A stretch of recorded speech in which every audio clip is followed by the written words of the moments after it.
Sir active film producer கவுன்சிலோட head Siva sir வந்து அவங்களோட ட்ரேட் கைடில் நம்மளோட கடுக்கா படத்தோட போஸ்டரை சென்டர் பேஜில் போட்டிருந்தாங்க. புதுமுக நாயகன் ஃபஸ்ட் டைம் புது ஹீரோக்கெல்லாம் சப்போர்ட் பண்ணுறதுக்கு தயாரிப்பாளர்கள் சிவா சார், தனஞ்சயன் சார் எல்லாத்துக்கும் என்னோட நன்றிகள். யாருமே சென்டர் பேஜில் ஃபஸ்ட் டைம் ஹீரோவை போடவே மாட்டாங்க. சார் உங்கள் பெருந்தன்மைக்கு ரொம்ப ரொம்ப நல்லா எல்லா படங்களும் நம்ம சப்போர்ட் பண்ணுவோம். சாருக்கு ஒரு அன்பளிப்பாக ஒரு அன்பாக தேங்க்யூ. இன்னைக்கு வந்து பத்திரிகை யூனியன் தலைவர் சுபாஷ் சாருக்கு பர்த்டே. ஆக்சுவலாக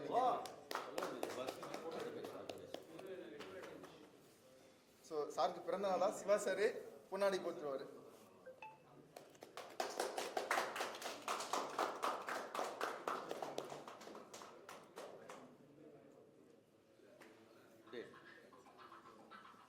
இன்னைக்கு பல வேலைகளில் எல்லாத்தையும் விட்டுட்டு நமக்காக கடுக்கா திரைப்படத்துக்கு ஆதரவா போஸ்டர் ரிலீஸ் பண்றதுக்காக சிவா சார் வந்திருக்காரு. ஆல்ரெடி நம்ம பாட்டு தேவாசரோட பாட்டு அவரோட ஆசீர்வாதத்தில் நல்லா ரீச் போயிட்டு இருந்தது. உங்களோட ஆதரவு நல்லா இருந்தது. ஃபர்ஸ்ட் டைம் உங்க முன்னாடி தான் சிவா சார் வந்து 2 போஸ்டர் ரிலீஸ் பண்ண போறாரு. Sir first poster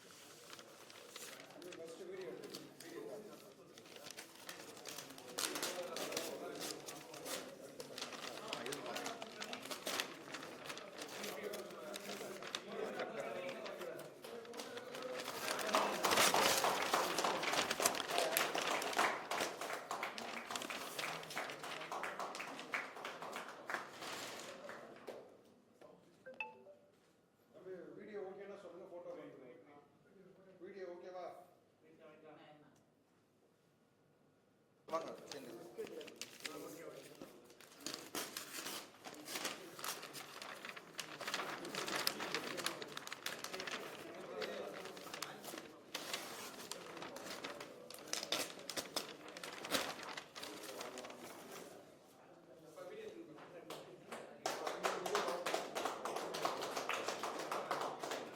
last press மீட்லேயே சொல்லியிருந்தேன், இது ஒரு பெண்ணியம் சார்ந்த திரைப்படம்.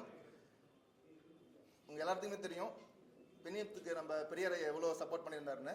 படமும் அது சார்ந்து தான் முடிய போகுது. ஊடக நண்பர்கள் அனைவருக்கும் இனிய காலை வணக்கம். இந்த கடுக்கா திரைப்படம் வந்து ஒரு வித்தியாசமான எதிர்பார்ப்பு உருவாக்கிட்டு இருக்கு. இந்த படத்தின் நாயகனாக இருந்து எல்லாத்தையும் ஒரு ஆல்ரவுண்டராக வேலை பார்த்துட்டு இருக்கிற அன்பு தம்பி வந்து என்னுடைய பள்ளி தோழனின் மகன். ஈரோடுக்கு பக்கத்தில் கோந்தப்பாடின்ற ஒரு ஊரில் என்னோடு படித்த என் நண்பனுடைய மகன் ஒரு மெரெயின் இன்ஜினியராக இருந்து மெரெயினில் வேலை பார்த்துட்டு அதெல்லாம் விட்டுட்டு சினிமா மேலே ஒரு பெரிய காதலோடு வந்து அவனே போராடி ஒரு ஒரு வித்தியாசமான அப்ரோச் ஒன்று பண்ணுறாங்கன்றது மட்டும் எனக்கு அதில் புரிஞ்சுது. நான் முழுசாக இன்னும் படம் பார்க்கல. அந்த பாடலை எடுக்கும் விதம், இதை ப்ரொமோட் பண்ணுற விதம், அதை அப்ரோச் பண்ணுற விதம், அவனுடைய போராட்டம் எனக்கு ரொம்ப பிடிச்சிருக்கு. கண்டிப்பாக வந்து ஒரு வித்தியாசமான சினிமாவை வர்றதுக்கான வாய்ப்புகள் நிறையா இருக்குன்னு நான் நம்பிக்கையோடு இருக்கேன். நண்பனின் மகன் அப்படின்னா மட்டும் நான் வரல. அவன் சொல்கிற ஒரு விஷயம் கொஞ்சம் ரொம்ப க்ரியேட்டிவாக ஒரு இன்னோவேட்டிவாக இருக்குது. அதனால் வந்து கண்டிப்பாக வந்து ஒரு அந்த சிறிய முயற்சிகளுக்கு ஆதரவு கொடுக்கணும். சிறிய படங்கள் எதுவாக இருந்தாலும் நம்ம ஆதரிக்கிறோன்றது குறிப்பாக நான் வந்து நடப்பு தயாரிப்பாளர் சங்கத்தில் இந்த மாதிரி படம் எடுக்க வரவங்க ரொம்ப முடிஞ்ச வரைக்கும் என்கரேஜ் பண்ணி அவங்களுக்கு என்ன மாரல் சப்போர்ட் கொடுக்க முடியுமோ கொடுத்து அவங்களுக்கு ஏதாவது ப்ராப்ளம் வந்தால் சால்வ் பண்ணி பண்ணுறதுல நாங்கள் ரொம்ப கீனாக இருக்கோம். அந்த வகையில் கடுக்கா திரைப்படம் வந்து ஒரு நல்ல திரைப்படமாக வர்றதுக்கான வாய்ப்புகளோடு வந்துக்கிட்டு இருக்கு. இன்னும் படம் பார்த்துட்டு நம்ம எல்லாருமே அதை பற்றி நம்ம கண்டிப்பாக பேச போகிறோம். இன்றைக்கி என்னென்னா உங்களுக்கு தெரியாதில்லை, ஒரு சினிமா வந்து புதுசாக ஏதாவது ஆடியன்ஸுக்கு சொன்னோம்னா அவங்க வந்து அதை பார்க்குறாங்க. அந்த யூடியூப்பில் தான் நமக்கு அதிகமான கமெண்ட்ஸ் வருது, நமக்கு இவ்வளோ பேர் பார்க்குறாங்கன்னு ஒரு இது கிடைக்குது. அந்த மாதிரி ஒரு புதுசாக ஒன்று பண்ணுறாங்க. கண்டிப்பாக அதுக்கு வந்து ஒரு பெரிய ரீச்சும் ஒரு ஓப்பனிங்கும் தியேட்டரில் கண்டிப்பாக இருக்கும்.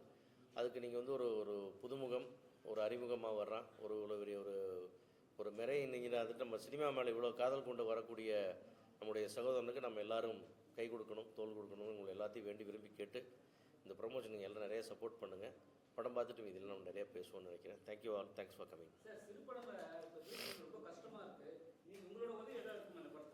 இல்லை சார், சிறு படங்களில் நான் என்ன பண்ணுறோம்னா அந்த கியூப் சார்ஜஸ் நம்ம கொஞ்சம் குறைச்சி பேசி நம்ம கொஞ்சம் ஸ்பெஷல் ரேட் ஒன்று உங்களுக்கு வாங்கி கொடுக்குறோம். அந்த மாதிரி வந்து இவ்வளோ ஸ்க்ரீன் கம்மியாக ரிலீஸ் பண்ணுற படங்களுக்குன்னு ஒரு ஆப்ஷன் க்ரியேட் பண்ணி வச்சுருக்கிறோம். அதே மாதிரி வந்து பெப்சியோட வந்து எங்களுக்கு ஒரு பெரிய டைப் இருக்குது. சிறு முதல் அதாவது 6 கோடிக்கும் கீழே எடுக்கிற படங்களுக்குன்னு சொல்லி கிட்டத்தட்ட ஒரு 15 ஃபெசிலிட்டிஸ் நம்ம க்ரியேட் பண்ணி வச்சுருக்கிறோம். அது வந்து இப்போ சண்டேல ஒர்க் பண்ணால் டபுள் கிடையாது, ட்ராவல் பண்ணால் டபுள் கிடையாது. அப்புறம் இத்தனை பேரை வச்சு தான் வேலை செய்யணும் கட்டாயம் கிடையாது. நீங்கள் எவ்வளோ பேர் வேணால் வச்சு வேலை செய்யலாம், எந்த கிராஃப்ட்டும் இல்லாமல் வேலை செய்யலாம். நீங்கள் மேக்கப் மேன் வச்சுட்டு தான் ஷூட்டிங் போடணுன்றது ஜென்ரல் ரூல். ஆனால் இந்த படங்களுக்கு அது மாதிரி வேண்டியதில்லை. உங்களுக்கு மேக்கப் தேவையில்லை, மேக்கப் வேண்டாம். காஸ்டியூமர் தேவையில்லை, காஸ்டியூமர் வேண்டாம். ஆர்டிஸ்ட் தேவையில்லை. உங்களுக்கு என்ன தேவையோ அதை மட்டும் வச்சுட்டு படப்பட்டி கொடுக்கலான்ற வசதியை நாங்கள் சிறுபட தயாரிப்பாளர்களுக்காக உருவாக்கி வச்சுருக்கோம். அதுதான் பெரிய பெனிஃபிட் நம்ம நிறைய பண்ணி கொடுக்குறோம். அதே மாதிரி வந்து இது மாதிரி படங்களுக்கான ரிலீஸ்லேயும் காஸ்ட் ஃபேக்டர் குறைக்கிறதுக்கும் பப்ளிசிட்டி செலவுகளை பற்றி நம்மளோட டிஸ்கஸ் பண்ணோன்னா நம்ம பேசி ஸ்பெஷல் ரேட்ஸ் வாங்கி வச்சுருக்கோம் அசோசியேஷன். அதெல்லாம் இவங்களுக்கு கொடுத்து நம்ம ஹெல்ப் பண்ணுறோம். அந்த மாதிரி என்னென்ன முடியுமோ மேக்ஸிமம் நம்ம சப்போர்ட் பண்ணிகிட்ருக்கோம். ஏன்னா சின்ன சின்ன படங்கள் ஜெயிச்சு அதில் வர்றவங்க பெரிய ஆள் ஆனால் தானே அது பெரிய ஆள் ஆக முடியுது. எல்லாருமே ஒரு நாள் சிறிய படத்தில் ஜெயிச்சு பெரிய ஆளாக வந்தவங்க தான். அந்த வகையில் வந்து இந்த மாதிரி இன்றைக்கி நம்ம பார்த்தோம்னா இவ்வளோ பெரிய மாபெரும் வெற்றியை பெற்றுக்கிற டூரிஸ்ட் ஃபேமிலி டைரக்டர் பார்த்தீங்கன்னா அவ்வளோ ஒரு சின்ன வயசில் வேறு அனுபவமே இல்லாமல் இப்படி ஒரு படத்தை கொடுக்க முடியும்னா இதையெல்லாம் நம்ம சப்போர்ட் பண்ணோம், என்கரேஜ் பண்ணோம். அந்த மாதிரி ஒரு அதனால் புதுசாக வர யாரையும் நம்ம டக்குன்னு அண்டர் எஸ்டிமேட் பண்ணிடவே முடியாது. யார் நீ எந்த புத்தில் எந்த பாம்புன்னு சொல்லலாம். அந்த மாதிரி தான் இன்றைக்கி எல்லாம் வர யங்ஸ்டர்ஸ் வந்து அப்படி இருக்காங்க, ஃபயராக இருக்காங்க. நீங்கள் வந்து அந்த டூரிஸ்ட் ஃபேமிலி டேரக்டர் வந்து யாருக்கா கதை சொல்லியிருந்தால் அந்த வயசுக்கும் அனுபவம் இல்லாமல் ஒருத்தர் படம் எடுத்துகிட்டு போகிறாங்க தெரியாது. Hats off to the producer Yuvraj. அவரு வந்து கண்டிப்பாக வந்து அந்த அதை பிக் பண்ணதுக்கே ஒரு பெரிய பாராட்டு கொடுக்கணும். அந்த மாதிரி இன்றைக்கி ஒரு ட்ரெண்ட் செட்டிங்காக இருக்குது. 15 கோடியை தாண்டி வசூல் பண்ணுற லெவலில் இன்றைக்கி வந்து ஒரு பெரிய பூமாக போயிட்டுருக்கு டூரிஸ்ட் ஃபேமிலி. அடுத்து வர்ற மாமன், அடுத்தடுத்து வர்ற தலைவன் தலைவி எல்லாமே நிறைய ஃபேமிலி ட்ராமாஸும் இந்த மாதிரி நல்ல படங்களாக வருதுன்றது சினிமாவுக்கு ஆரோக்கியமாக இருக்குது. அதே மாதிரி சிறிய படங்கள் வருவதும் இது வர புதியவர்கள் வருவதும் நம்ம ஆதரிக்கிறோம். நீங்களும் அதே மாதிரி சப்போர்ட் பண்ணோம். அதே மாதிரி திருப்பியும் இதே இடத்துல இன்னொரு வேண்டுகோள், இந்த புது படங்கள் வரும்போது விமர்சனங்களில் கொஞ்சம் கனிவோட பரிவோட கொஞ்சம் அப்படியே ஆதரிச்சு அப்படி தினத்தந்தி மாதிரி அப்படியே பூச்சி மெழுகி கொண்டு வந்து கடைசியில் ஒரு ஃபினிஷிங் கொடுத்துட்டோம்னா அது ஒரு நான் எப்பவுமே தினத்தந்தி ஒரு மாடலாக சொல்லுவேன். அது மாதிரி ஒன்று கொடுக்கணும்னு எல்லாத்தையும் நான் வேண்டி விரும்பி கேட்டுக்கிறேன். ஏன்னா எடுத்தோடனே மண்டம் மேலே அடிச்சோம்னா கீழே விழுந்துருவாங்க. குறைகள் இருக்கலாம், அதெல்லாம் தாண்டி நிறைகளை நாம் பாராட்டணும்னு வேண்டி கேட்டுக்கொண்டு ஒரு நன்றி. தொடர்ச்சியாக வந்து பெப்சி உங்களுக்கு சப்போர்ட் பண்ணிருக்காங்க. ஆனால் அடுத்த சங்கம் வந்து நீங்கள் பண்ணக்கூடாதுன்னு சொல்லி ஒரு விஷயம் போயிட்டு இருக்காரு. நீங்கள் எப்படி பார்க்குறீங்க சார்? அதான் நான் சொல்கிறேன் சார். பெப்சி என்பது வந்து எப்படி கேட்டிங்கன்னா, நீங்கள் நல்ல ஒரு பெரிய நந்தன சிக்னல் மாதிரி பெரிய ஜங்ஷனில் இருக்கிற சிக்னல் மாதிரி பெப்சி அது நின்றுச்சுன்னு வச்சுக்கோங்க, அந்த ரோடு என்ன ஆகுது? அதுதான் சினிமாவில் நடக்கும். பெப்சினால் வந்து உங்களுக்கு கொஞ்சம் நேரம் நின்று போயிட்டுருக்கு, சில சிரமங்கள் இருக்குது. என்னடா 3 நிமிஷம் இப்படியே நிற்குது, இதெல்லாம் இருக்கும். நின்று போகணும், நம்ம அவசரத்துக்கு போக முடியல, அதெல்லாம் இருக்கும். ஆனால் அது ரெகுலேட் பண்ணி கொடுது உங்களை. அதோட அருமை எப்போ தெரியும்னா அந்த சிக்னல் ஆஃப் ஆனால் தான் சிக்னல் அருமை தெரியும். அந்த மாதிரி பெப்சி இல்லைன்னா கட்டுப்பாடு இல்லாத போய்டும் சினிமா.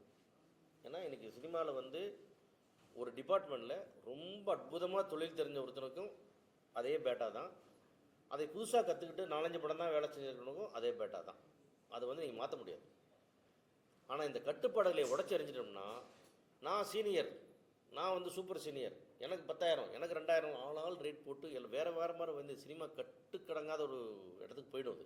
அந்த விவரத்தை யாருமே புரிஞ்சு மாட்டேங்கிறாங்க. ரைட் சென்ஸில் சார் நம்முடைய தனிப்பட்ட ஈகோக்களுக்கெல்லாம் இங்கே வேலையே கிடையாது. சினிமா ரொம்ப முக்கியம். சினிமா நல்லா தான் சார். சினிமா தான் நமக்கு தான் சினிமா தேவை. சினிமாவுக்கு யாருமே தேவையில்லை. அதை விட்டுட்டு ஓடிக்கிட்டே இருக்கும், அது பின்னாடி நம்ம ஓடிக்கிட்டே இருப்போம்.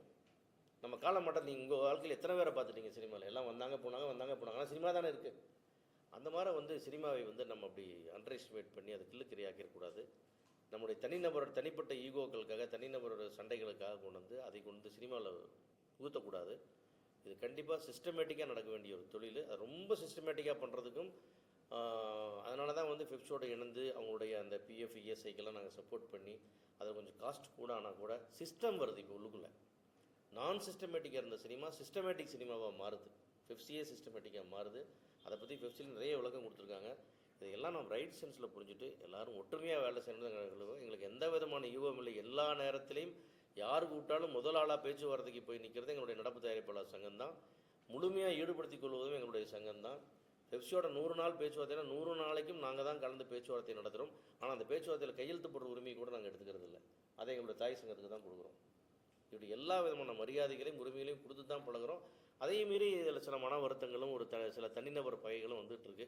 அது காலம் அதை சீக்கிரம் சரி செய்யணும் நம்புறேன் நான். அதர் லாங்குவேஜ் படங்கள், ரீமிக்ஸ் படங்கள் வந்து இப்போ சின்ன படங்களை வந்து வெளியிட விடாமல் தவிர்க்கிறாங்கன்னு சொல்கிறாங்க. அது எப்படி பார்க்குறீங்க சார்? எது புரியல? ஏன்னா அதர் லாங்குவேஜ் படங்கள் வருது சார். இது போன வாரம் வந்து அதுதானே வருது. இப்போ வந்து ரீரிலீஸ் படமும் பண்ணுறாங்க. இது மாதிரி சின்ன சின்ன படங்கள் வந்து அது வாய்ப்பு கெடுத்துறாங்களே, ஏன் மார்க்கெட்டிங்லாம் கேட்க மாட்டீங்களா? இல்லை சார். அது நீங்கள் வந்து நம்ம வந்து சினிமாவுக்கு வந்து லாங்குவேஜ் பேரியர் ஸ்டேட்டு இதெல்லாம் கிடையாது. இப்போ நம்மளோட தமிழ் படம் வந்து அங்க வந்து மேக்ஸிமம் ரிலீஸ் பண்ண விட மாட்டாங்க. இல்லை பண்ணுறாங்களே நம்ம சரி நம்ம தமிழ். கம்மியான அதாவது நீங்கள் தெலுங்குலேருந்து பார்த்தீங்கன்னா ஒரு 4 ஹீரோ படம் தான் இங்கே டப்பாய் ரிலீஸ் ஆகும். மீதி படம்லாம் எல்லா ஹீரோ படம் இங்கே டப்பாய் ரிலீஸ் ஆகுதா? ஒரு 4-5 ஹீரோக்கு தான் அந்த ஒரு சின்னோண்டு ஆடியன்ஸுங்க. இங்கே வந்து நமக்கு தெலுங்கு குறிப்பாக சென்னையில் வந்து உங்களுக்கு தெலுங்கு ஆடியன்ஸ் அதிகம், தெலுங்கு பேசக்கூடிய மக்கள் அதிகம். அதனால் வந்து அந்த படங்களுக்கு ஒரு ரெஸ்பான்ஸ் இருக்கிறனால இங்கே ஒரு ரெவன்யூ இருக்குன்னு அதை கொண்டு வர்றாங்க. அதுக்கு நம்ம ரொம்ப கம்மி தியேட்டர்ஸ் தான் கொடுக்குறோம். நீங்கள் வந்து ராஜமௌழி சார் படங்கள் மாதிரி மிகப்பெரிய படங்கள் தான் வந்து ஸ்ட்ரெயிட் படம் ரிலீஸ் மாதிரி வந்து நம்மளை அட்டாக் பண்ணதே தவிர மீதி படங்கள்லாம் வந்து ஒரு சின்ன கம்மி தேட்டர்ஸ் உள்ளது. சென்னையிலே ஒரு 10 ஷோ ஓடுனா பெரிய விஷயம். அந்த மாதிரி தான் போகுது. அது பாதிக்கிறது இல்லை. நம்மளும் அங்கே போகிறோம், அவங்களும் இங்கே வர்றாங்க. இது வந்து ஹிந்தி படம் வருது, நம்ம இப்போ நம்ம வந்து பேன் இண்டியா ரிலீஸ்னு சொல்கிறோம். எப்படி பேன் இண்டியா பண்ணுறோம்? நம்முடைய படங்கள் அங்கே அந்த அந்த லாங்குவேஜ் பேரையெல்லாம் பண்ணோம்னா இப்போ நம்ம படங்கள் போகும்போது அங்கே இடிச்சிடும். அதனாலலாம் பாதிக்கு சார். உன்னே சொல்லுங்களா, நல்ல படம் ஓடிட்டே தான் இருக்குது. அது சின்ன படம் பெரிய படம், நீங்கள் ஒரு பெரிய படம் சின்ன படம் தான் ரிலீஸ் ஆகுது. ஆனால் இன்றைக்கி சின்ன படம் 15 கோடியை தாண்டி ஓடிக்கிட்டு இருக்கு. ஒரு பெரிய வேர்ல்டு ரெக்கார்டு கிரியேட் பண்ணிருக்கு. டூரிஸ்ட் ஃபேமிலி வந்து அவ்வளோ பெரிய ஹிட்டு, மெகா பிளாக் பஸ்டர் அது. ஏன்னா அப்படியே ஃபேமிலியே வருது. அதான் சொன்னேன், ஒரே ஒரு குடும்பத்தை ஒரு தெருவுலேருந்து வர வச்சுருங்க உள்ள தேட்டருக்குள்ளே, அந்த தெருவை கூட்டு வர வேலையை அவங்க பார்த்துக்குவாங்க. அதுதான் டூரிஸ்ட் ஃபேமிலியில் நடந்துகிட்ருக்கு. இதைத்தான் நாம் செய்யணும். அந்த மாதிரி படங்களை எடுக்கணும். நாம் ஒரே ரத்தம் சதயமாக போட்டு கலாரி பண்ணிட்டு இருந்தோம்னா அது கொஞ்சம் கஷ்டமாக தான் இருக்குது நம்மளுக்கே குடும்பத்தோடு பார்க்கும்போது. அதனால் நல்ல சந்திப்பு இது, நல்ல கேள்விகள் கேட்டீங்க. கண்டிப்பாக ஆரோக்கியமான சினிமாவை நோக்கி போவோம். ஹீரோக்களோட சம்பளத்தை தாண்டி இயக்குநர்களோட சம்பளம் வந்து ப்ராசஸ் ஹையஸ்ட் ஆகிட்டே இருக்கு. இது என்ன காரணம்னு நினைக்கிறீங்க? இப்போ ஹீரோக்கு இணையா இயக்குனர் சம்பளம் கேட்க ஆரம்பிச்சிட்டாங்க. ஸோ முன்னாடி உள்ள காலகட்டங்கள் நீங்கள் இருக்கக்கூடிய காலகட்டங்கள் அது இல்லை. இப்போ லேட்டஸ்ட்டாக அது மாறி இல்லை, அதெல்லாம் நாங்கள் நிறையா மாற்றிருக்கிறோம். நாங்கள் நடப்பு தயாரிப்பாளர் சங்கமும் இயக்குனர் சங்கமும் பெப்சியோடு இணைஞ்சு ஒரு ஒப்பந்தம் போட்டிருக்கோம். அதெல்லாம் தான் சொன்னேன். இதெல்லாம் தான் நிறைய மாற்றங்கள் கொண்டு வந்துகிட்டே இருக்கும். அது வந்து தவறாகவே சித்தரிக்கப்பட்டு இது ஒரு தேவையில்லாமல் ஈகோவாக போயிட்டுருக்கு. நாங்கள் அந்த மாதிரிலாம் யோசிக்கிறது இல்லை. இயக்குனர் சங்கத்தோட இப்போ நாங்கள் போட்டுக்கிற ஒப்பந்தம் என்னென்னு கேட்டிங்கன்னா, இயக்குநர்களுக்கு எப்போ எவ்வளோ சம்பளங்கிற ரேஷியோ போட்டிருக்கோம். அந்த படத்தோட பட்ஜெட்டில் இயக்குனர் கையெழுத்து போடணும். அந்த பட்ஜெட் மீறிச்சுன்னா இயக்குனர் பொறுப்பு இருக்குது. அதே மாதிரி வந்து அந்த படத்துடைய லாப நஷ்டத்துலேயும் நாங்கள் வந்து இயக்குனர் உள்ளே கொண்டு வந்திருக்கிறோம். பர்சன்டேஜ்லேயும் ஒர்க் பண்ணலாம். இப்படி நிறைய இயக்குநர்களை டைரெக்டாக இன்வால்வ் பண்ணியிருக்கோம் ப்ரொடக்ஷனில். நாங்கள் புதுசாக வர்ற இயக்குனர் சங்கமே கையெழுத்து போட்டாச்சு எங்களோட. சார், இயக்குனர் சங்கம் என்பது ஒரு கட்டுப்பாடான சங்கம். நீங்கள் கேள்விப்பட்டிருப்பீங்க. அதில் இருக்கிற எல்லாருமே பெரிய டைரக்டர்ஸ் தான் இருக்கிறவங்களும். அது மாதிரி அவங்க சொன்னால் எல்லாருமே அவங்க கேட்பாங்க. அது அவங்க எல்லாரும் அவங்க ஜெனரல் பாடி மீட்டிங் போட்டு எல்லா டைரக்டர்ஸுக்கு வர வச்சு பேசி ஒரு படத்துக்கு எப்படியெல்லாம் பண்ணணும், எப்படி ப்ரொடியூசரை சேவ் பண்ணணும், இப்போ ஒரு ஃபுட்டேஜ் யார் ஃபைனலைஸ் பண்ணணும், ஒரு படத்தோடைய ரிலீஸை யார் டிசைட் பண்ணணும், இந்த படத்தில் வந்து நாளைக்கு வந்து டிஜிட்டலில் விற்கும்போது அவங்க சில கண்டிஷன்ஸ் கேட்டால் அதை அவங்க மாற்ற சொன்னால் நீங்கள் மாற்றி கொடுக்கணும். இப்படி ப்ரொடியூசர்ஸுக்கான எல்லா சிலைகளையும் உருவாக்கி எனக்கு இவ்வளோ தான் ஃபுட்டேஜ் வரும்னு ப்ரொடியூசர் சொன்னால் அந்த ஃபுட்டேஜ் தான் டைரக்டர் கொடுக்கணும் அப்படிங்கிற அளவுக்கு நாங்கள் அவங்களோட பேசி எங்களுடைய நிலைமைகளை புரிய வச்சு கன்வின்ஸ் பண்ணி அந்த அக்ரிமெண்ட் சைன் பண்ணியிருக்கோம். அதனுடைய அடிப்படையில் தான் இனிமேல் வந்து நாங்கள் செயல்பட போகிறோம். அதனால தான் இந்த மறுசீரமைப்புன்னு சொல்லி ஒரு கையெழுத்து போட்டது. நாங்கள் காரணம் என்னன்னு கேட்டிங்கன்னா, இதுக்காக பல மாதங்கள் வெயிட் பண்ணோம், எல்லோரும் சேர்ந்து பண்ணணுன்ட்டு. அது சில ஒற்றுமை நடக்காதனால சரி நம்மளே ப்ரொசீட் பண்ணணும்னு சொல்லி நாங்கள் அதை பண்ணியிருக்கிறோம். அதன் அடிப்படையில் பார்த்தீங்கன்னா இயக்குநர்களுடைய சம்பளம் வந்து கட்டுப்படுத்துகிறோமோ இல்லையோ, இயக்குநர்களுடைய மோட் ஆஃப் பேமெண்ட்ஸை கட்டுப்படுத்துகிறோம், பட்ஜெட்டை கட்டுப்படுத்துகிறோம். சரி, இது பிரச்சனையே வந்து சம்பளம் அல்ல, பட்ஜெட். நீங்கள் வந்து நம்ம சம்பளம் மொத்தமாக வந்து 10 கோடி ஆகுதுன்னு சொல்லி வேலை பார்க்கும்போது அந்த 10 கோடியில் அது நிற்கும். அந்த 10 கோடி ஏறவே போயிடலாம். ஆனால் இன்னொரு 10 கோடியில் படம் எடுக்கலாம். அந்த 10 கோடி 15 கோடி ஆகும்போது தான் பிரச்சனை வருது ப்ரொடியூசர்ஸுக்கு. ரிலீஸ் அன்றைக்கி அவங்க மாட்டிக்கிறாங்க. அது இல்லாமல் பட்ஜெட்டுக்குள்ள பட்ஜெட்டோட ரெஸ்பான்சிபிலிட்டி வந்து டைரக்டர் மேலேயும் கொண்டு வர்றோம். இது மாதிரி நிறைய மறுசீரமைப்புகள் பண்ணியிருக்கோம். இன்னொரு சந்திப்பில் நம்ம விரிவாக அதை பற்றி பேசுவோம். ஆமாம், ஏன்னா நம்ம வந்து ஒரு சிறிய படம், இந்த கடுக்காயை வந்து நம்ம வந்து கடுக்காயாக விட்டுலாமல் ஒரு பெரிய காயாக நம்ம மாற்றி காட்டணும். அதனால் அந்த விஷயங்களை நம்ம கொஞ்சம் முன்னிலைப்படுத்தணும். இது ஒரு தனி ஈவெண்ட்டாக கூட நம்ம பண்ணலாம். நாங்கள் நடப்பு தயாரிப்பு சங்கத்திலே ஒரு ப்ரெஸ் மீட் வச்சு இது ஒரு சோஃபார் என்னென்னு ஒரு எக்ஸ்ப்ளனேஷன் பண்ணுற ஐடியா இருக்குது எங்களுக்கு. அந்த சந்திப்பில் நம்ம விளக்கமாக ஒரு ஃபுல்லாக ஒரு டெமான்ஸ்ட்ரேஷனே ஒன்று கொடுக்க போகிறோம். என்னெல்லாம் நடந்திருக்கு, என்னெல்லாம் இண்டஸ்ட்ரி டெவலப்மெண்ட்டு. அதேமாரி இந்த படத்தை சப்போர்ட் பண்ணுறதும், இந்த நீங்கள் பார்த்துருப்பீங்க இந்த வீடியோவில், இவ்வளோண்டு வீடியோவில் என்னென்னமோ சேஞ்சஸ்லாம் பண்ணுறான் பையன் டக்குன்னு. இப்போ நாங்கள் பார்க்க வளர்ந்த பசங்க இத்தினோண்டு பையன் தான் அவன் திரும்பி பார்த்து என்னென்னமோ பண்ணுறான். இங்கடா மெரைன் இன்ஜினியர் படிச்சுக்கணும், யார் அதெல்லாம் சொல்லி கொடுத்தானே தெரியல. ஸோ நேச்சுரலாக ஒரு க்ரியேட்டிவிட்டி ஒன்று இருக்குது இன்றைக்கி பசங்களுக்கு. சோசியல் மீடியாவும் உங்களுக்கு அவ்வளோ சப்போர்ட்டாக இருக்குது. அதனால் இந்த கடுக்கா படத்துக்கு வந்து நீங்கள் முழு ஆதரவை கொடுங்க. படம் நல்லா நிச்சயமாக நம்ம எல்லோரும் பாராட்டி கொண்டாட போகிறோம். அது ஒரு டூரிஸ்ட் ஃபேமிலியாவோ, அது ஒரு குடும்பஸ்தனாவோ, அது ஒரு அடுத்த ஒரு வெற்றி படமாக வர்றதுக்கு எல்லாம் வாய்ப்பு இருக்குது. அதை நம்ம அவங்க வரவேற்போம், வாழ்த்துவோம்னு வேண்டி கேட்டுக்கிறேன். தேங்க்யூ. சார் இன்னைக்கு இப்போ டாக்டர் அப்பாயின்மெண்ட்டு அவர் இல்ல, உடல்நிலை சும்மா சரியில்லை. cold. பட் அதையும் மீறி ஒரு சின்ன படத்துக்கு சப்போர்ட் பண்ண வந்திருக்காருன்னா சாரோட மனசு நீங்கள் எல்லாரும் உங்களுக்கு இல்லை எல்லாரும் இப்போ அவங்க எல்லாரும் இவங்களோட தான் சுற்றிட்டு இருக்கேன் நாங்கள் ஒரு 20-30 வருஷமா. அதனால ரொம்ப தேங்க்ஸ் சார், ரொம்ப ரொம்ப நன்றி. ரைட், இப்போ எல்லாம் பிரச்சனை இல்லை, நல்லா பண்ணுங்கள். நம்மளை எல்லாம் பார்த்துக்க, எல்லாத்துக்கும் மெட்டீரியல் கொடுங்க, நல்லா ப்ரொமோட் பண்ணுங்கள். சார் நீங்களும் நல்லா சப்போர்ட் பண்ணுங்க சார் உங்க படத்துக்கு.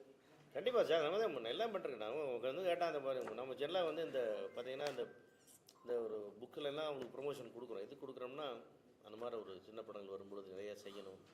இது வந்து இந்த புக்கை வந்து நாங்கள் நடத்த ஆக்டிவ் ப்ரொடியூசர்ஸில் போடுறோன்னா இந்தியா ஃபுல்லாக போகுது. இங்கிலீஷில் போடுறதில்ல, இந்தியாவில் இருக்கிற அவ்வளவு அசோசியேஷன்ஸ் எல்லாம், all state associations, all top directors எல்லாரும் நாலேஜுக்கும் இதை கொடுத்துட்டு போகிறோம். ஏன்னா எல்லாமே ஃப்ரீ தான், காம்ப்ளிமெண்ட்ரி தான். எல்லாமே கம்ப்ளீட் கொரியர் வரைக்கும் பண்ணி எல்லாத்துக்கும் நம்ம வந்து கண்டு கொடுக்குறோம். கொடுக்காத இது ரீச் ஆகாத ஆளே இந்தியன் சினிமாவில் முக்கியமாக அசோசியேஷன்ஸ் கிடையாது, இன்க்ளூடிங் டிஸ்ட்ரிபியூட்டர், எக்ஸிபியூட்டர் எல்லாரையும் சேர்த்து சொல்கிறேன். ப்ரொடியூசர் அசோசியேஷன் எல்லாமே அனுப்புகிறோம்.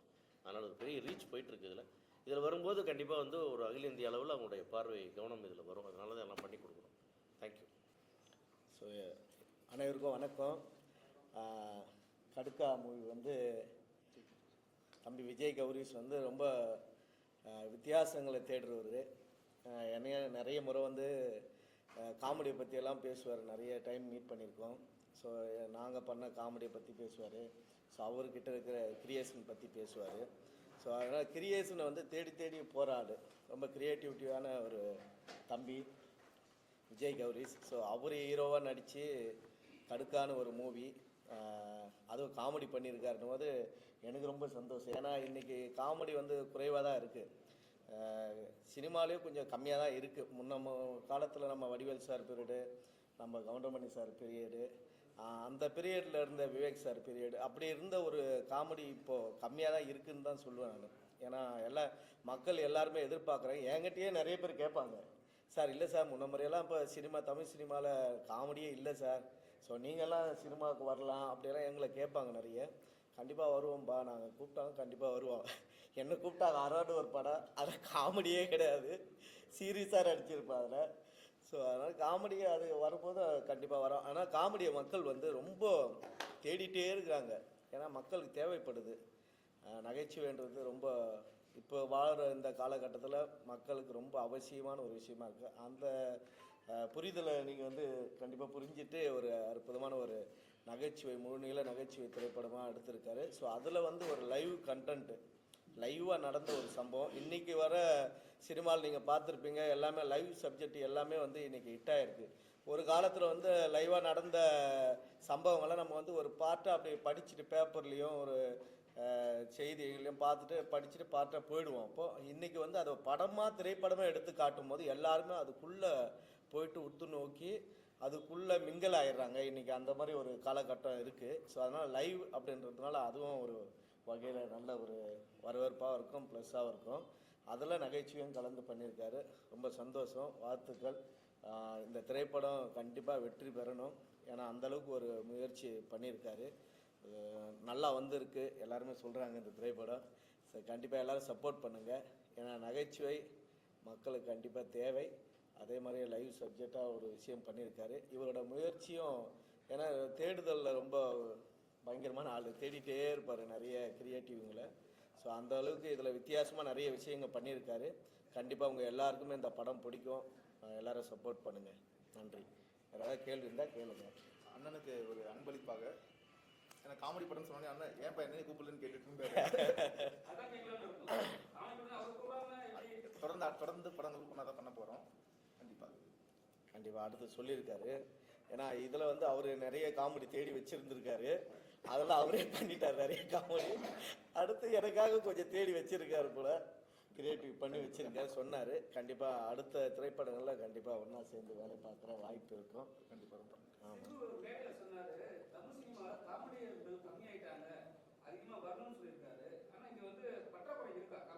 கண்டிப்பாக இருக்குது.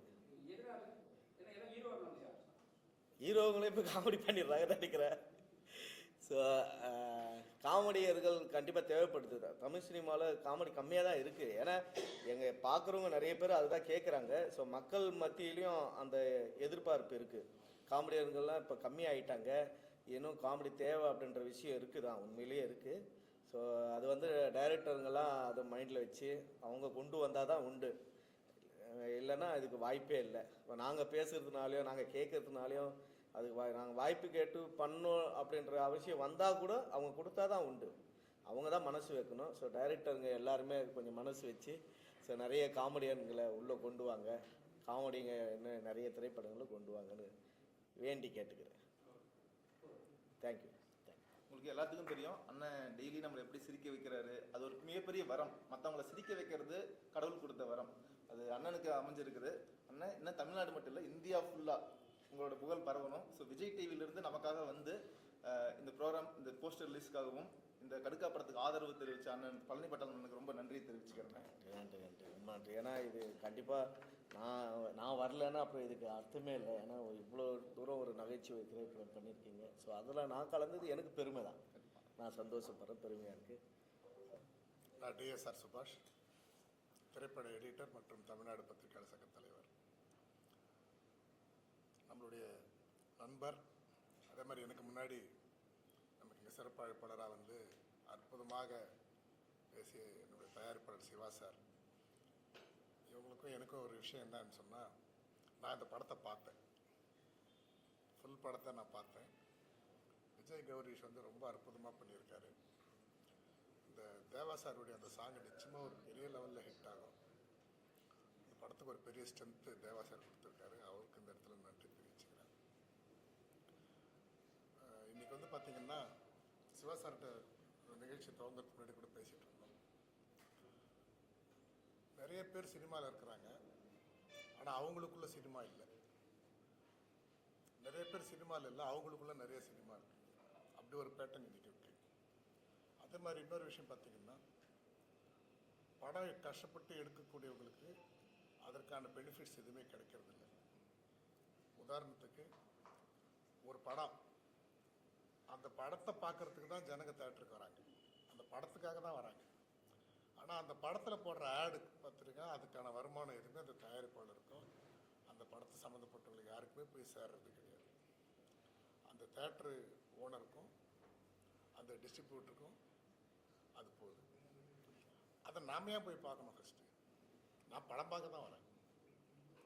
நான் வரது படம் பார்க்குறேன். சினிமா தேட்டர்லயே ஆட போறாங்க சார். அதுதான் சொல்கிறேன், டிவிலயும் பண்றாங்க, தேட்டர்லேயே சொல்கிறேன். இன்னொரு விஷயம் என்னென்னா, டிவி கூட ரெண்டாவது. நம்மளுடைய இதில் பார்த்தீங்கன்னா, ஒரு படத்துக்கு பிரேக் விடுறதுக்கு காரணமே நம்மளுடைய கண், காது எல்லாத்துக்குமே வந்து ஒரு ஒரு ரெஸ்ட் வேணும் தான். ஒரு ஸ்கிரிப்டு, இந்த ஸ்கிரிப்ட் நம்ம கிளைமேக்ஸ், ப்ரீ கிளைமேக்ஸ், அதுக்கப்புறம் வந்து செகண்ட் ஆஃப் ஓப்பனிங், இப்படிலாம் ஏன் நம்ம ஒரு ஸ்கிரிப்டில் பிரித்து பண்ணுறோன்னா, படம் பார்க்குறவங்களுக்கு நம்ம சொல்கிற விஷயம், way of storytelling method எல்லாமே அவங்கள வந்து நம்ம வந்து ஸ்ட்ரெயின் பண்ணாமல் எப்படி ஒரு விஷயத்தை கொண்டு போகிறோம் செய்கிறோங்கிறதுக்கு தான் இதெல்லாம் நம்ம வந்து ஃபார்மேட் பண்ணுறோம். அப்படி இருக்கும்பொழுது தேட்டரில் உட்காந்து ஒரு பயங்கரமான ஒரு ஒரு ஒரு ஹெவி ஒரு ஆக்ஷன் ஃபிலிமோ ஏதோ நம்ம பார்க்குறோம்னா, பார்த்து முடிச்சோன்னா அந்த இன்டர்வல் பிரேக் விடும்போது அந்த இடத்துல ஒரு சைலன்ஸ் இருக்கணும்ல, ஒரு 10 மினிட்ஸாவது சைலன்ஸ் இருக்கணும்ல. அப்போ தானே நம்ம திருப்பி மறுபடியும் செட்ரேட் ஆகி திருப்பி மறுபடியும் செகண்ட் ஹாஃப்ங்கிற ஒரு விஷயத்தை நம்ம ஃபாலோ பண்ணி எல்லாத்தையும் பண்ண முடியும்.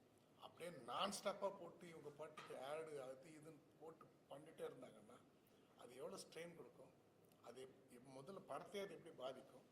அப்போது இந்த ஒரு படத்தை வந்து கஷ்டப்பட்டு செய்யக்கூடிய அதோட கலைஞர்களுக்கோ அதற்கு முதலீட்டை செய்த தயாரிப்பாளர்களுக்கோ யாருக்குமே எந்த விதமான பலனும் எந்த விதமான வருமானமும் தராத ஒரு விஷயம் ஒரு குறிப்பிட்ட தேட்டர் ஓனர்ஸுக்கும், அதுக்கப்புறம் இந்த கியூபு யூஎஃப் இந்த மாதிரி பண்ணுற அவங்களுக்கு மட்டுமே இதெல்லாம் வந்து சேரக்கூடிய விஷயமா இருக்குது. சமீபத்தில் கூட பார்த்திங்கன்னா ஒருத்தர் வந்து கேஸ் போட்டு அதை ஜெயிச்சிருக்காரு. எனக்கு வந்து படம் டிக்கெட் வாங்கிட்டு வந்திருக்கிறேன், இத்தனை மணிக்கு படம்னு சொல்லிட்டு இவ்வளோ நேரம் பொறுத்து படம் ஆரம்பிச்சிருக்கிறாங்க, இவ்வளோ நேரம் பொறுத்து படம் போட்டாங்க அப்படின்னு சொல்லி அவர் கிளைம் பண்ணியிருக்காரு. இன்றைக்கி பார்த்திங்கன்னா சிவா சார் போன்ற பலர் வந்து எவ்வளோ பல விஷயங்கள் எடுத்தாலும் முயற்சி செஞ்சாலும் இன்றைக்கி ஜனங்க தேட்டருக்கு வர்றது ரொம்ப சிரமமாக இருக்குது. காரணம் என்னன்னா, படத்தை விட பாப்கார்ன் விலை ஜாஸ்தியாக இருக்குது, பாப்கார்னோட பார்க்கிங் விலை ஜாஸ்தியாக இருக்குது. இதில் வந்து முன்னாடிலாம் வந்து படத்துக்கு டிக்கெட் வாங்குறதுக்கான அந்த காசுலேருந்து ஒரு 15-20% நம்ம வந்து முறுக்கு, சோடா, டீலாம் சாப்பிடுவோம். இப்போ அப்படி கிடையாது. 200 ரூபாய் டிக்கெட்னா ஒருத்தர் ஃபேமிலியோடு போனாங்கன்னா அவங்க படத்துக்கு 1000 ரூபாய் ஆகுதுன்னா ஸ்நாக்ஸுக்கு 2000 ரூபாய் ஆகுது. படம் முடிஞ்சு பசங்களை கூட்டிகிட்டு மானத்தோடு வெளியில் வர முடியாது. நம்ம போகும்போது நேரம் தேட்டருக்கு போயிடும். படம் முடிஞ்சு பசியில் பசங்களை கூப்பிட்டு வரும்போது பார்த்திங்கன்னா அது என்னென்ன போர்டு உள்ளெல்லாம் நுழைஞ்சு வரணுமோ, எப்படிலாம் வழி வரணுமோ அப்படிலாம் நம்மளை கடக்க வச்சு அந்த பசங்களை ஒரு மன வருத்தத்தோடு வெளியில் கொண்டு வர அளவுக்கு, நமக்கு ஒரு குற்ற உணர்ச்சியோடு பசங்களை கொண்டு வர அளவுக்கான ஒரு சூழல் தான் இன்றைக்கி காம்ப்ளெக்ஸ் எல்லா இடத்துலையுமே இருக்குது. அநியாயத்துக்கான ஸ்நாக்ஸுகள். இதில் என்ன ஆகுதுன்னா, நல்ல படங்கள், சிறிய பட்ஜெட்டில் வர படங்கள், புது ஆர்டிஸ்ட் படங்களை வந்து முன்னாடிலாம் வந்து எல்லா படத்தையும் போய் பார்க்கலாம், பார்த்துட்டு முடிவு பண்ணிக்குவோம். ஏன்னா அதுக்கு ஒரு பெரிய எக்ஸ்பென்ஸ் கிடையாது. அதனால் எல்லா படத்தையும் 4 படம் ரிலீஸ், ஒரு பொங்கலுக்கு 15 படம் ரிலீஸ் ஆகுதுன்னா 15 படத்தையும் ஒரு 10 படத்தையும் வந்து போய் பார்ப்போம். நான் இப்போது ஒரு படத்துக்கு போகணுன்னு சொன்னாலே, அதுவும் ஃபேமிலியோடு போகணுன்னு சொன்னாலே கிட்டத்தட்ட 2000 ரூபாய் 3000 ரூபாய் ஒரு மிடில் கிளாஸ் ஃபேமிலிக்கு ஆகுதுன்னு சொல்லும்போது அவங்க உடனே என்ன பண்ணுறாங்க, படம் போகிறதுக்கு முன்னாடி ரிவ்யூ பார்க்குறாங்க, செலக்ட் பண்ணணும்னு நினைக்கிறாங்க, போகலாமா வேணாமான்னு டிசைட் பண்ணுறாங்க. ஒரு மாதத்துக்கு 4 படம் பார்த்த ஃபேமிலி அதை 2 படமாக குறைக்கிறாங்க, இல்லை ஒரு படம் போனால் போதும்னு நினைக்கிறாங்க. இதெல்லாம் வந்து நிறைய வந்து இந்த ஒரு தொழிலே வந்து அழிக்கக்கூடிய ஒரு சூழல் இங்கே இருக்குது. சினிமாவில் கஷ்டப்படுறவங்களுக்கு அதற்கான யாருக்குமே அதற்கான வருமானங்கள் வந்து போகிறதில்ல. ஒரு புக் மை ஷோவுக்கு தான் என்னுடைய காசு போகுது. நான் ஒரு படத்துக்கு டிக்கெட் வாங்குறேன்னா 30% அவங்களுக்கு போகுது. இப்போ நம்ம சிவா சார் கூட பேசும்போது சொல்லிட்டு இருந்தார், ஒரு ரயில்வே ரிசர்வேஷனுக்குன்னு ஒரு பர்சன்டேஜ் போகுதுன்னா ஒரு 6 டிக்கெட்டும் ஒன்றா பண்ணி அந்த 6 கூப்பனுக்கு சேர்த்து ஒரு இது. இங்கே அப்படி கிடையாது. இன்றைக்கி வந்து நான் வந்து ஆன்லைனில் டிக்கெட் புக் பண்ணுறோம், எங்கள் ஃபேமிலியிலேருந்து 10 பேர் போகிறோன்னு சொன்னால் 10 பேருக்கும் 10 காசு நான் வந்து அவங்களுக்கு பர்சன்டேஜ் கொடுக்கணும். இந்த மாதிரி ஒரு மோசமான ஒரு சூழல் இருக்குது. ஸோ படம் பண்ணுறவங்க, படம் எடுக்கிறவங்க, அவங்களுக்கான வருமானங்கிறது வந்து இல்லை. ஆனால் அதன் மூலமாக யார் யாருக்கோ அந்த சோர்ஸ் எல்லாம் போகுது. இன்றைக்கி எப்படி ட்ராவல்ஸில் வந்து ரெட் பஸ்ன்னு ஒருத்தருக்கு எல்லா பணமும் போதோ, பஸ் வச்சுருந்து மெயின்டைன் பண்ணவங்களாம் இன்றைக்கி எப்படி நடு ரோட்டில் நிற்கிறாங்களோ அந்த மாதிரி ஒவ்வொரு தொழிலாக இன்றைக்கி வந்துக்கிட்டு இருக்கு. இந்த மாதிரி படங்களுக்கு வந்து நிச்சயமாக எல்லாருமே சப்போர்ட் பண்ணணும். இன்றைக்கி வந்து ஆக்சுவலாக பார்த்திங்கன்னா சாமிக்கண்ணு வின்சென்ட் பற்றி நீங்கள் எல்லாம் கேள்விப்பட்டிருப்பீங்க. முதலாக வந்து இந்த ப்ரொஜெக்டரை கொண்டு வந்து இங்கே தான் அவர் தான் வந்து அதை ஃபஸ்ட்டு கொண்டு வந்தார். கோயம்புத்தூரை சேர்ந்தவர், திருச்சி பொன்மலையில் வேலை செய்யும்போது அவர் தான் கொண்டு வந்தார். அப்போ உலக நாடுகளில் அது ஒரு மேல்தட்டு மக்களுக்கான ஒரு விஷயமா, ஆடம்பரமான ஒரு விஷயமா இருந்த ஒரு சினிமாவை கொட்டகையில் கொண்டு வந்து டூரிங் டாக்கீஸ்னு கொண்டு வந்து பாமர அடித்தட்டு மக்களுக்கான ஒரு கலையை அவங்களும் அனுபவிக்கணுங்கிற ஒரு விஷயமா சினிமாவை மாற்றின ஒரு சாமிக்கண்ணு வின்சென்ட் போன்றவர்கள் கொண்டு வந்த அந்த கான்செப்ட் இப்போ மாறி இன்னும் கொஞ்ச நாள் இதே மாதிரி போச்சுன்னா பணக்காரர்கள் மட்டுமே தேட்டரில் போய் சினிமா பார்க்கக்கூடிய ஒரு சூழல் வந்துடும். சாதாரண மிடில் கிளாஸ் ஃபேமிலியில் இருக்கிறவங்கலாம் தேட்டருங்களில் போய் படம் பார்க்கவே முடியாதுங்கிற ஒரு சூழல் தான் அடுத்து உருவாகும். அதே மாதிரி நம்மளுடைய கடுக்கா படத்தினுடைய இந்த பத்திரிகையாளர் சந்திப்பில் தமிழ்நாடு பத்திரிகையாளர் சங்கத்தின் சார்பாக ஒரு கோரிக்கை நான் வைக்கிறேன். அது என்னன்னு சொன்னால், புரட்சி தலைவி ஜெயலலிதா அம்மா அவர்கள் இருக்கும் பொழுது அரசு திரையரங்கம்னு ஒரு கான்செப்ட் வந்து உருவாக்குறதுக்காக எல்லாம் ரெடி பண்ணாங்க. அது பண்ணி ஆல்மோஸ்ட் எல்லாம் இம்ப்ளிமெண்ட் ஆகி அந்த நடைமுறைக்கு வர்றதுக்கான ஒரு சூழலில் அவங்க சிக்காயிட்டாங்க. அதுக்கப்புறம் அது வந்து யாருமே அதை பற்றி இனிஷியேட் பண்ணாமல் அப்படியே விட்டுட்டாங்க. அதை வந்து இனி வரும் அரசு யாராக இருந்தாலும், இல்லை இப்போ இருக்கிற அரசு ஆகட்டும், அந்த மாதிரியான ஒரு அரசு திரையரங்கத்தை வந்து கொண்டு வரணும். அந்த மாதிரி கொண்டு வந்தால் எல்லா படத்துக்கும் தேட்டரு எதில் கிடைக்கிறதோ இல்லையோ, இந்த மாதிரி அரசு திரையரங்கங்களில் கம்பல்சரி எல்லாத்துக்குமே வந்து தேட்டர் கிடைக்கக்கூடிய ஒரு சூழல் கிடைக்கும். அதே மாதிரி இங்கே வந்து நிறைய ஹீரோஸு, நிறைய பெரிய பேனர்ஸு, கார்பரேட்ஸுடைய ஆதிக்கம், குறிப்பிட்ட சிலருடைய ஆதிக்கத்தினால என்ன ஆகுதுன்னா நிறைய படங்கள் வந்து ரிலீஸ்க்கே வர முடியாமல் போயிடுது. அப்படியே இன்னொன்று வந்து இங்கே இருக்கக்கூடிய நிறைய சூப்பர் ஸ்டார்களுக்கெல்லாம் நான் ஒரு விஷயம் கேட்குறேன். உங்களை நீங்களாம் ஒரு பெரிய சூப்பர் ஸ்டாரு, அடுத்த முதலமைச்சர்லாம் நீங்களாம் ஆசைப்படுறீங்க, நினைக்கிறீங்க, கனவு காண்றீங்க. அப்போ நீங்களாம் உண்மையிலேயே பெரிய சூப்பர் ஸ்டாராக இருந்தால் நீங்கள் என்ன பண்ணணும்?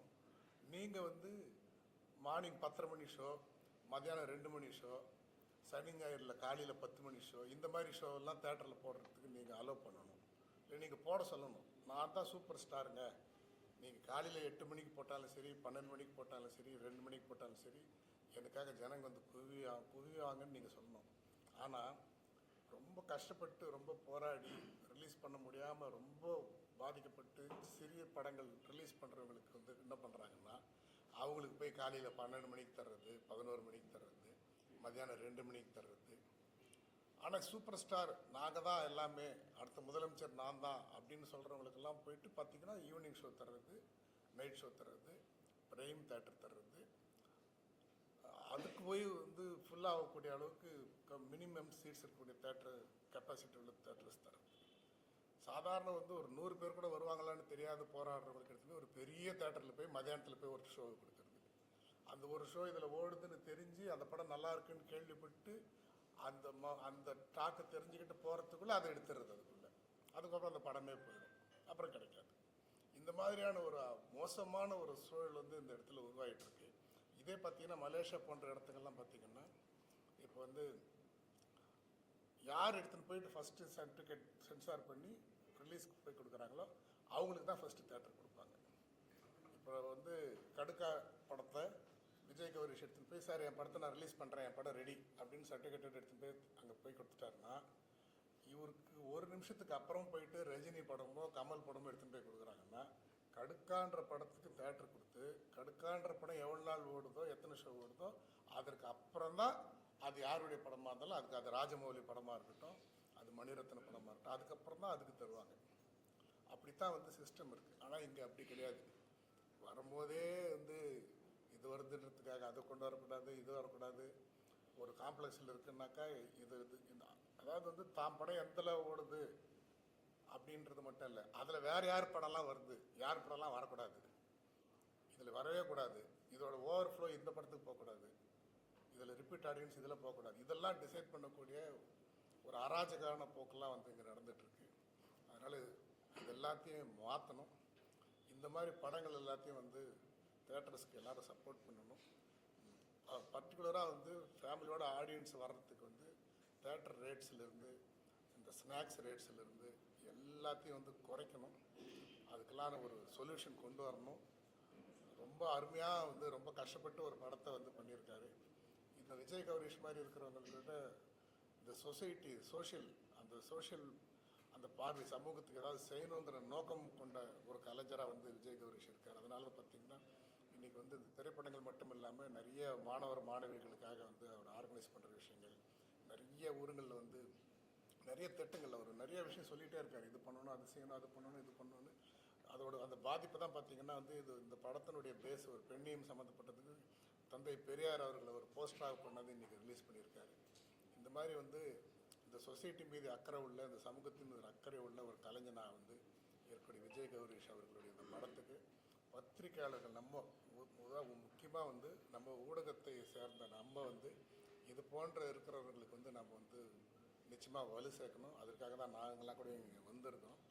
அதனால் வந்து இன்றைக்கி இருக்கக்கூடிய பெப்சி ஆகட்டும், தயாரிப்பாளர் சங்கமாகட்டும், எல்லாருமே இது போன்ற படங்களை வந்து நல்லா டெவலப் பண்ணுறதுக்கும், தேட்டர்ஸை வந்து ரெஸ்ட்ரிக்ட் பண்ணி குறைச்சி எல்லாரும் படம் பார்க்குறதுக்கான ஒரு சூழல், ஸ்நாக்ஸ்லேருந்து எல்லாத்தையும் குறைச்சி இந்த புக் மை ஷோ மாதிரி ஆளுங்க. நான் என்ன சொல்கிறேன், நம்ம இவ்வளோ பெரிய அமைப்புகள் வச்சுருக்கோம், நமக்குன்னு ஒரு தேட்டர் கிடையாது.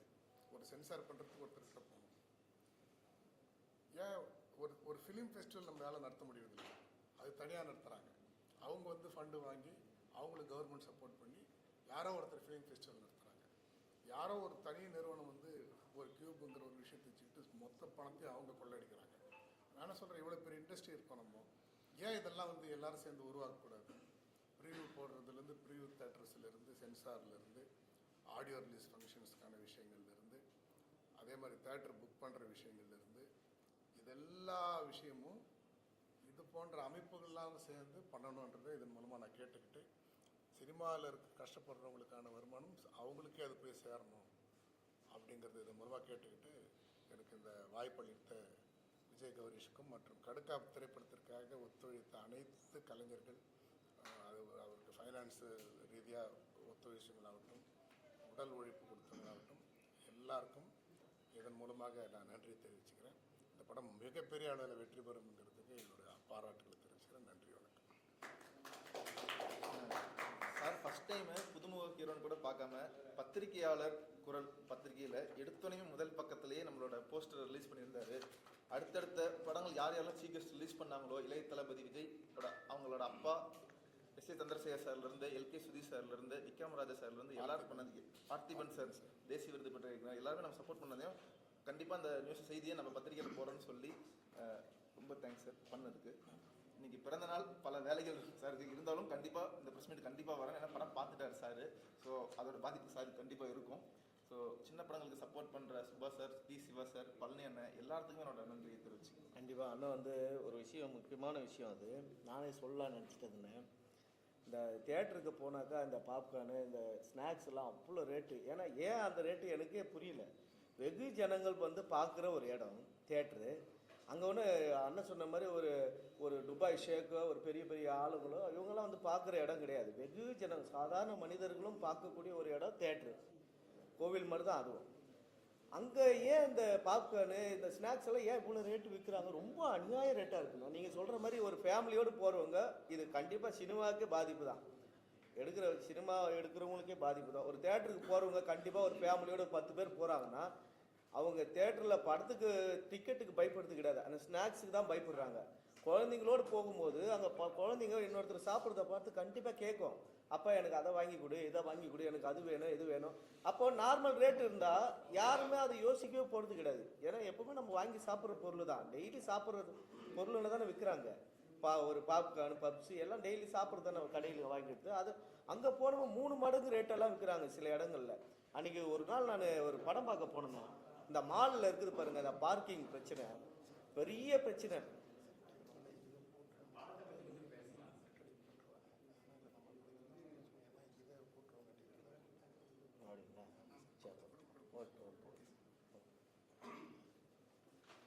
அண்ணன் பாட்டு இப்போ லான்ச் பண்ணியிருக்கீங்களா? அண்ணா இப்போ நம்ம லாஸ்ட் ப்ரெஸ் மீட்டில் ஃபஸ்ட்டு ப்ரோமோ சாங் பார்த்துருப்பீங்க. இப்போ ரெண்டாவது எல்லாருக்கும் வணக்கம். உங்களுக்கு ரொம்ப தேங்க்ஸ். ஃபர்ஸ்ட் ஆஃப் ஆல் வந்து ஒரு பாட்டு ரிலீஸ் பண்ணி பார்த்துருப்போம். ஆனால் பாட்டில் இருக்க ஒரு கண்டென்ட்டை வந்து டெலிகாஸ்ட் பண்ண ஷார்ட்ஸில் போட்டு இவ்வளோ பெரிய ட்ரெண்ட் ஆனது எனக்கு தெரிஞ்சுதான் ஃபர்ஸ்ட் டைம். உங்கள் எல்லாருக்கும் ரொம்ப ரொம்ப தேங்க்ஸ். படம் வந்து நம்ம கடுக்கா, உண்மையிலே சொல்ல போனால் கௌரிஷ் இருப்பார் பொறுப்பா, படம் ஃபுல்லாக இருக்கும் சிரிப்பா. சரிங்களா? நீங்கள் என்ஜாய் பண்ணலாம், ரொம்ப என்ஜாய் பண்ணலாம். ரொம்ப ரொம்ப எஃபர்ட் எடுத்து பண்ணியிருக்கோம். கௌரிஷ் வந்து அவ்வளோ அழகாக படத்தில் நடிச்சிருக்காரு. அவர் முகம் சுளிக்காமல் வெயிலும் பார்க்காம சுத்தம் போது சான்ஸில் எப்படி இருக்கிற வெயில் உங்களுக்கு தெரியும். எல்லாம் வெள்ளையாக போனால் வீட்டுக்கு வரும்போது கருப்பாக வர மாதிரி சுச்சுவேஷன் இருக்குது. ஸோ ரொம்ப ரொம்ப எஃபர்ட் எடுத்து பண்ணியிருக்கோம்.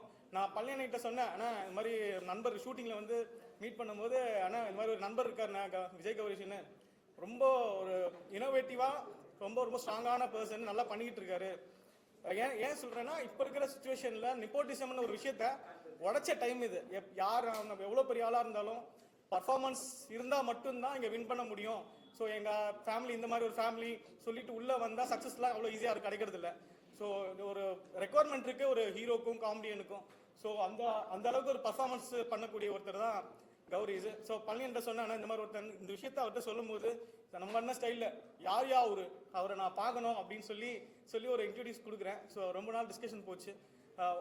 அடுத்து இப்போ ஒரு லான்ச் பண்ணியிருக்கோம். உங்களோட சப்போர்ட்டுக்கு, உங்களோட விஷஸ்க்கு ரொம்ப ரொம்ப thanks. Thank you so much. Gauri Shankar வந்து என்னுடைய student, last 10 years and martial art practice பண்ணிகிட்ருக்காரு. முக்கியமாக இந்த பாட்டு வந்து பெரிய லெவலில் ட்ரெண்டிங் ஆயிடுச்சு, நிறையா போயிட்டுருக்கு. ரொம்ப சிறப்பாக இருக்குது அந்த பாட்டை பொறுத்தவரை. நான் என்ன சொல்ல நினைக்கிறேன், நிறைய பாட்டு என்ன பாடுறாங்கன்னே புரியல, அந்த அளவுக்கு இருக்குது. இதில் வர்ற அந்த கண்டென்ட்லாம் வந்து நமக்கு புரியுது, அந்த அளவுக்கு ரசித்து கேட்குற அளவுக்கு இது இருக்குது. ரொம்ப சிறப்பாக வந்திருக்கு பாட்டு. இந்த படம் மிகப்பெரிய வெற்றி அடையணும். உங்களுடைய ஆதரவோட நன்றி.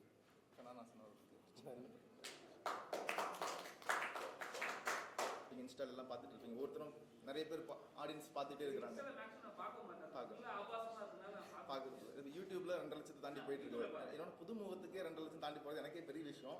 மியூசிக் டைரக்டர் தேவாசரோட ஆசீர்வாதத்தில் எங்கள் பாட்டு ஹிட்டானது. ரொம்ப தேவாசருக்கு ஸ்பெஷல் தேங்க்ஸ் சொல்லிக்கிறேன். நான் வந்து எல்லாருக்கும் வணக்கம். தேவா சருக்கு தான் ஸ்பெஷல் தேங்க்ஸ் சொல்லணும். இந்த பாட்டை நல்லபடியாக பாடி கொடுத்தாரு. ப்ளஸ் நம்ம டைரக்டர் ஸ்பெஷல் தேங்க்ஸ் அவருக்கு சொல்லணும். நம்ம எஸ் முருகராசு இந்த வாய்ப்பு கொடுத்ததுக்காக ரொம்ப நன்றி. ப்ளஸ் கௌரிஷ்க்கும் பெரிய நன்றி சொல்கிறேன். நன்றி. இங்கே பார்த்துட்டு இருக்கிற அந்த டான்ஸ் ஸ்டெப், சிக்னேச்சர் ஸ்டெப் போட்டதெல்லாம் எங்கள் டான்ஸ் மாஸ்டர் தான். எல்லா குரூப்பும் இருக்காங்க. ஸோ டான்ஸ் மாஸ்டருக்கு வாழ்த்து சொல்லிக்கங்க. ஏன்னா இந்த ஸ்டெப்பு கேட்டார் மாஸ்டர், இது ஹிட் ஆகுமா கௌரிஷ் அப்படின்னாரு. இல்லை மாஸ்டர் நீங்கள் மட்டும் ஒரு ஸ்டெப்பை போடுங்க, கடவுள் புண்ணியத்தில் கண்டிப்பாக இது ஹிட் ஆகுங்க. உண்மையிலே ஹிட் ஆயிடுச்சு ஃபஸ்ட்டு ரீல். Thanks master. எல்லோருக்கும் வணக்கம். நான் டான்ஸ் மாஸ்டர் அபி பேசுகிறேன். ஃபஸ்ட்டு விஜய் கௌரி சாருக்கு நான் நன்றி சொல்லணும். ஏன்னா அவர் தான் இந்த படத்தில் எனக்கு ஒரு சான்ஸ் கொடுத்தாரு. இந்த கடுக்கா திரைப்படம் சூப்பராக இருக்குது, நான் பார்த்தேன், ரொம்ப அருமையாக இருக்குது. அது இல்லாமல் தேவா சாருக்கு நான் நன்றி சொல்லணும். அவருடைய இந்த பாட்டு நல்லா சூப்பராக பாடியிருக்காரு. அப்புறம் இந்த படம் ரொம்ப வெற்றி அடையணும்னு நான் வேண்டிக்கிறேன். தேங்க்யூ.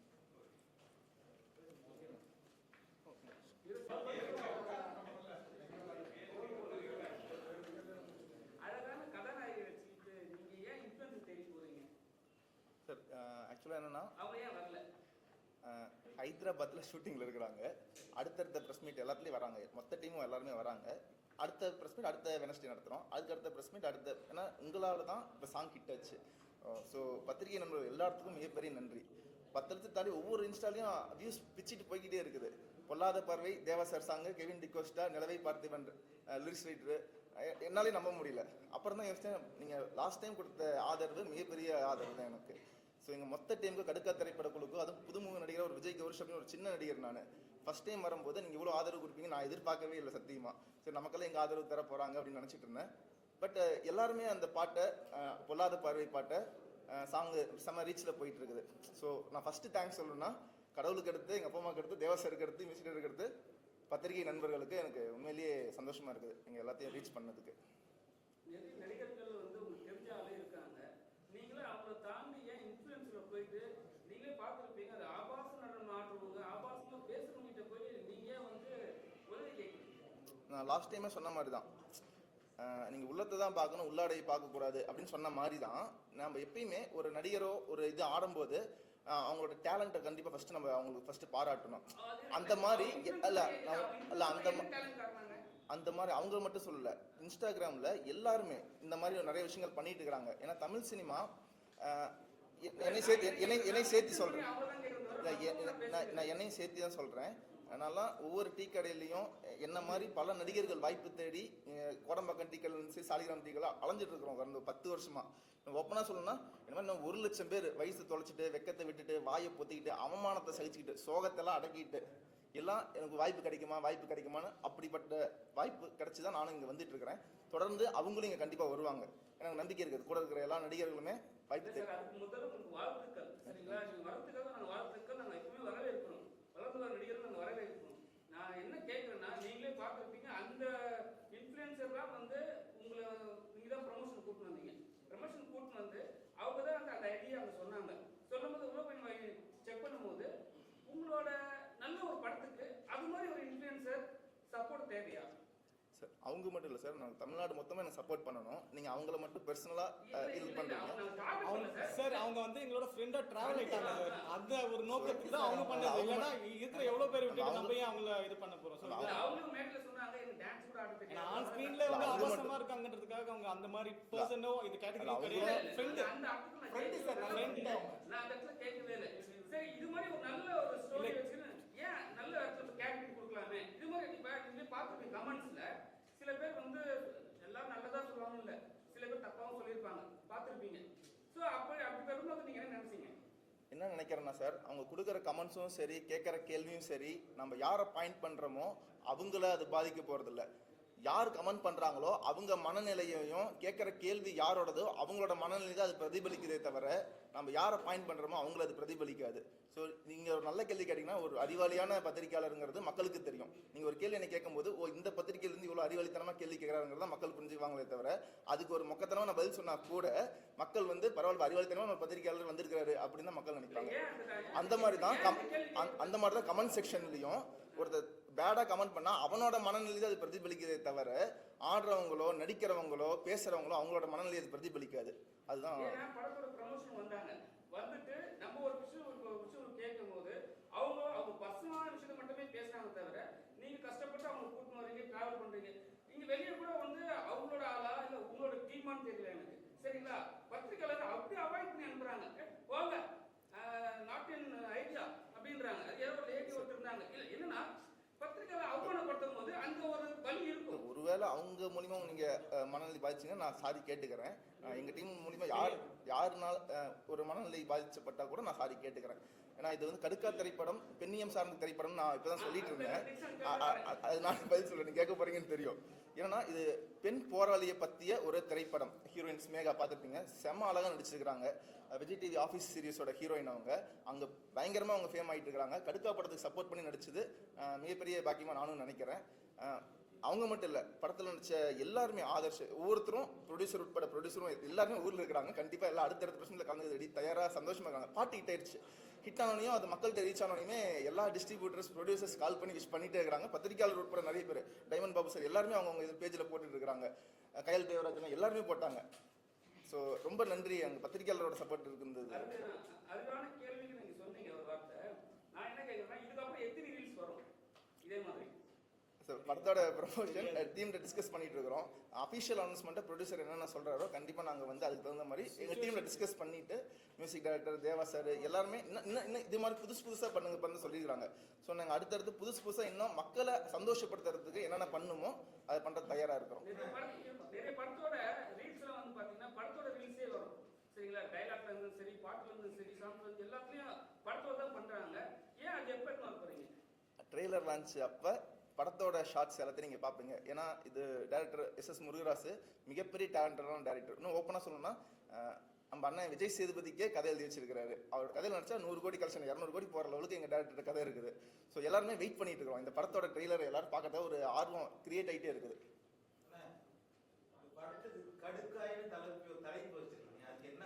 நான் ஆல்ரெடி அந்த ப்ரெஸ் மீட் லாஸ்ட் டைம் சொல்லியிருந்தேன், நீங்கள் வரல. கடுக்கானா எங்க ஈரோடு சைட்ல காது குத்திட்டாங்க, கடுக்கன் கொடுத்துட்டாங்க அப்படிவாங்க.